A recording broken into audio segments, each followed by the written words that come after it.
पहली बात, गुरु हर उस व्यक्ति की संभाल करते हैं जिन्हें उन्होंने नाम दान दिया है।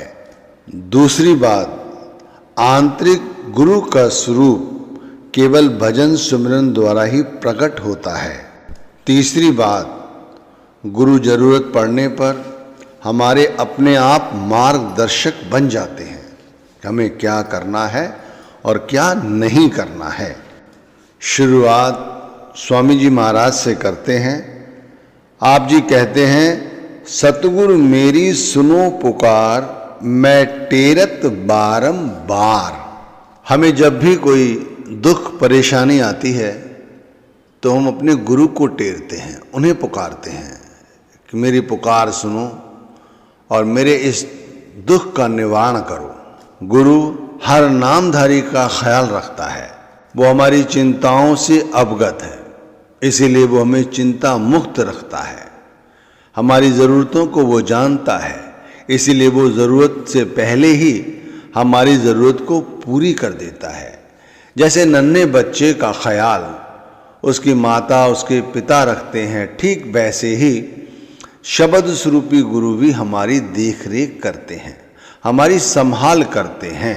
असल में हमारा जो सच्चा गुरु है वो तो शब्द ही है, क्योंकि शरीर एक जरिया है, उसकी हस्ती नहीं कि वो इतनी बड़ी संगत का ख्याल रख सके, लेकिन शब्द हम सबका ख्याल रखता है भाई। इसीलिए हमें शब्द को श्वासों श्वास जपने की ज़रूरत है भाई। इसीलिए हमें कोशिश करनी है कि हमारा कोई भी पल व्यर्थ ना जाए, भजन सुमिरन के बगैर खाली ना जाए। शब्द से गुरु का स्वरूप केवल भजन सुमिरन से ही प्रकट होता है। जिन गुरु ने हमें नाम दान दिया है, मैंने कहा वो एक जरिया है, लेकिन हमारी संभाल शब्द करता है। यानी शब्द जो आंतरिक गुरु है, उस आंतरिक गुरु तक पहुंच केवल भजन सुमिरन के माध्यम से ही होगी। आप सोचें कि वो शब्द हमारे अंदर प्रकट हो जाए, यानी आंतरिक गुरु हमारे अंदर प्रकट हो जाए, या गुरु का सूक्ष्म स्वरूप हमारे अंदर प्रकट हो जाए, तो इसके लिए भजन सुमिरन करना परम आवश्यक है। बगैर भजन सुमिरन किए कोई व्यक्ति ये सोचे कि वो सूक्ष्म गुरु के दर्शन कर सकता है, तो वो किसी गफलत में है, भुलावे में है। वो तो गुरु जो सामने बैठे हैं इन्हीं को पूजता रहेगा सारी जिंदगी। और गुरु खुद कहते हैं, भाई तुम किसी मिथ्या में मत आना, भ्रम में मत आना, मैं तुम्हारी संभाल नहीं कर सकता, मेरे अंदर इतनी ताकत नहीं है। असल में ताकत शब्द में है, जो हमारा आंतरिक गुरु है। आंतरिक गुरु से ही हम सूक्ष्म प्रभु तक पहुंच सकते हैं, सूक्ष्म परमात्मा तक पहुंच सकते हैं, जो हमारे अंदर है, हर जीवात्मा के अंदर है, जो पत्ते पत्ते में है, जर्रे जर्रे में है। वो प्रकाश रूप में भी प्रकट होता है हमारे अंदर, वो शब्द रूप में भी हमें अनुभव कराता है। जैसे सुबह का सूर्य की लालिमा, वो भी हमें अंदर ही दिखाई देती है, अंदर वो हमें चांद तारों के रूप में भी दिखाई देते हैं। वो हमें बाहर जो देवी देवताओं की फोटो और मूर्तियां देखते हैं, उस रूप को भी हमें अंदर ही अवगत कराते हैं। बस फर्क ये है कि सामने जो मूर्तियां हैं बाहर, वो हमसे बोलती चालती नहीं है, और जब आंतरिक गुरु का सूक्ष्म रूप प्रकट हो जाता है तो यही मूर्तियां हमारे साथ वार्तालाप करती हैं, नैन चलाती हैं, हमारी सोझी रखती हैं, हमारे दुख को दूर करती हैं। घंटों बैठे रहते हैं साधु सन्यासी, गृहस्थ आश्रम में भी जो गुरु से नाम दान लेकर घर में भजन बंदगी का अभ्यास कर रहे हैं, वो भी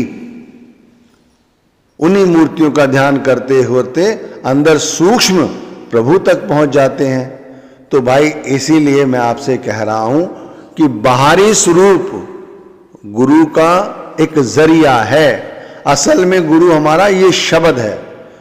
और जैसे कहा भी गया है कि शब्द गुरु सुरत तुन चेला, हमारी आत्मा सच्ची शिष्य है।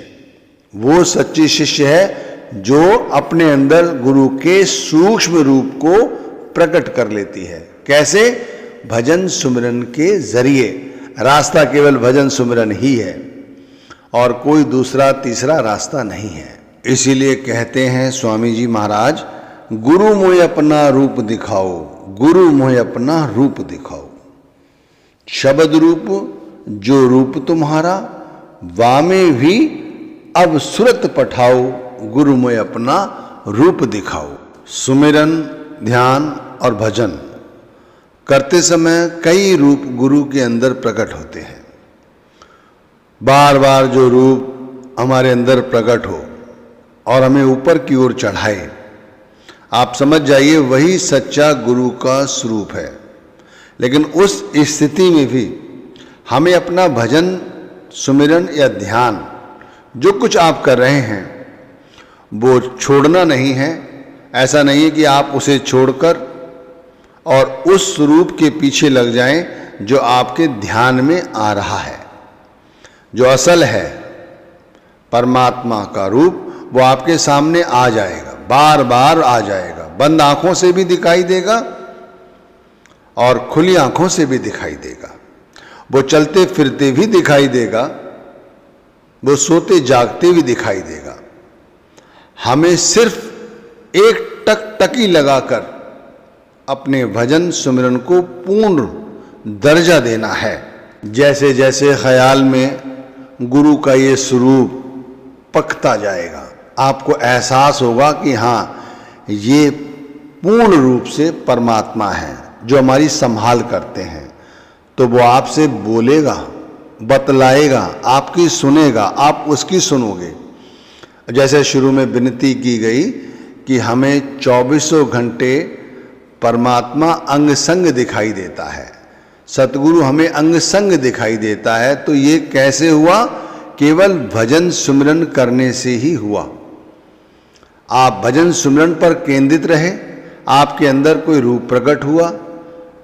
वो किसी देवी देवता के रूप में भी हो सकता है, सामने बैठे गुरु के रूप में भी हो सकता है, किसी प्रकाश के रूप में भी, किसी धुन के रूप में भी। आप बार बार उस चीज को सुने, बार बार वो चीज आपके ध्यान में आए, आप उसे चलते फिरते उसका अनुसरण करें, तो आप समझ जाइए कि ये पूर्ण पुरुष हैं, यानी परमात्मा है। जब आपको संभाल की आवश्यकता है तब वो आपकी संभाल करें। जब आपके ऊपर कोई दुख आए, कोई मुसीबत आए, उससे आपकी वो संभाल करें, दुखों से बचाएं।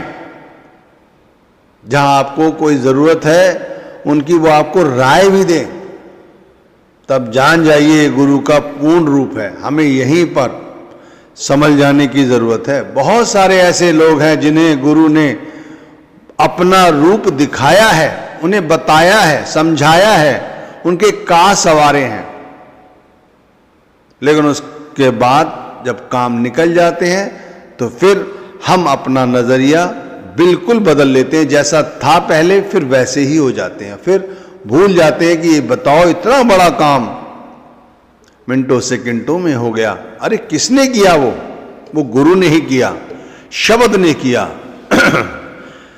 भाई शब्द की ताकत बड़ी जबरदस्त है, ये अंदर प्रकट होती है। जब अंदर प्रकट हो जाती है तब व्यक्ति डोलता नहीं है। जैसे अभी कोई आफत मुसीबत आ जाए, आप नामधारी बेशक हो, अगर आप भजन सुमिरन नहीं करते तो आपको ताकत नहीं मिलेगी। आप गुरु की फोटो के आगे हाथ जोड़े खड़े रहोगे कि गुरुदेव मेरी रक्षा करो, लेकिन अगर आपने भजन सुमिरन किया होगा तो आपको ये सब करने की जरूरत नहीं है। आप तक पहुंचते पहुंचते वो बात इतनी हल्की हो जाती है, आपको पता भी नहीं चलता। जैसे हवाएं चलती हैं और कानों के साथ निकल जाती हैं, ऐसे ही वो विपदा आई, निकल गई, आपको पता ही नहीं। अंदर की ताकत बड़ी ही जबरदस्त होती है। जैसे मैंने कहा, जब ये अंदर प्रकट हो जाती है तो ना काल का डर रहता है, ना कारोबार का, ना शत्रुओं का।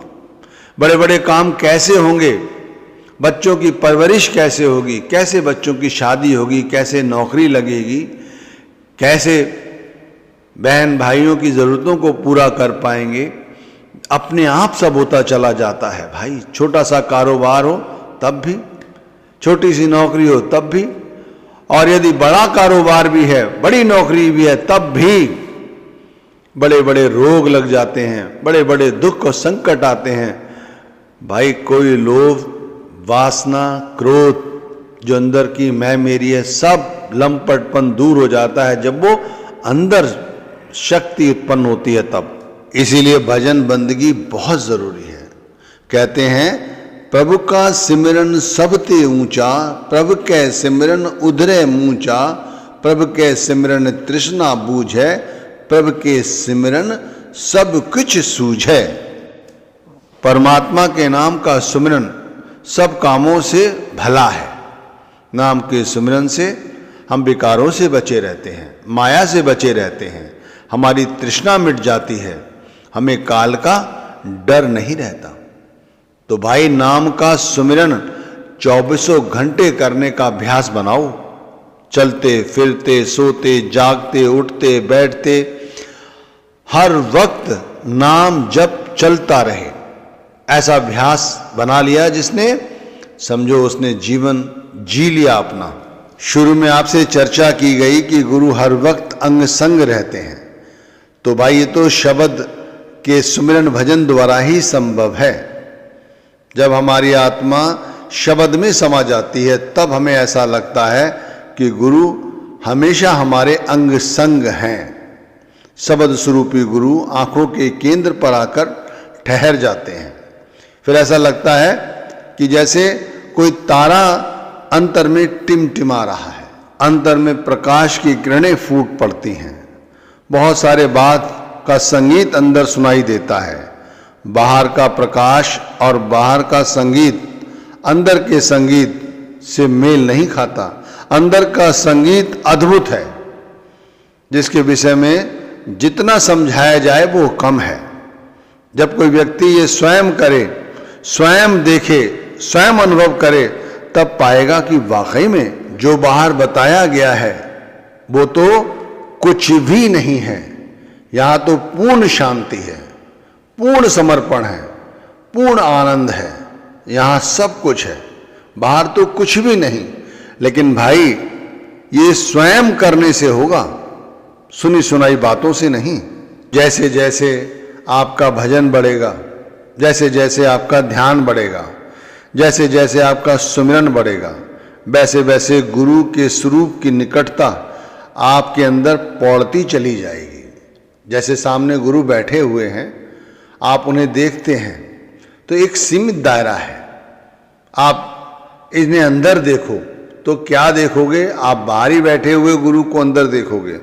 लेकिन यदि आप शब्द को जपेंगे, नाम को जपेंगे, बेशक आप इन्हीं गुरु का ध्यान करें अपने सहज दल कवल पर, जिससे आपका ख्याल नीचे ना गिरे, आप पाएंगे इस अभ्यास में कुछ ही दिनों में कि जो बाहर आप देख रहे थे वो स्वरूप और अंदर जो प्रकट हुआ है गुरु का स्वरूप, ये बिल्कुल अलग है, बिल्कुल अलग है। हो सकता है वो आपको उनकी दाढ़ी, उनकी पगड़ी, उनका शरीर, उनका रूप एक सा नजर आए, लेकिन भाई वो इस रूप की बराबरी नहीं कर सकते, क्योंकि ये शब्द स्वरूपी गुरु का स्वरूप है।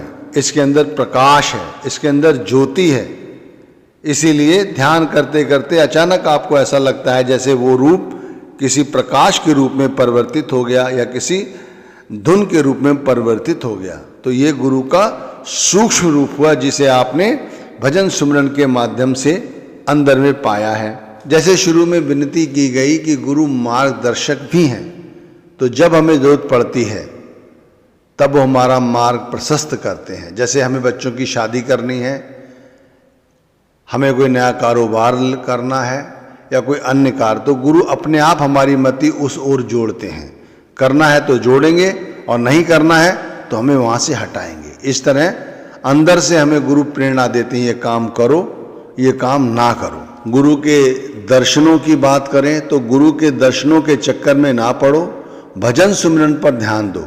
भजन सुमिरन अपने आप गुरु के सूक्ष्म स्वरूप को अंदर प्रकट करता है। जो गुरु का सच्चा दर्शन है वही हमारी संभाल करता है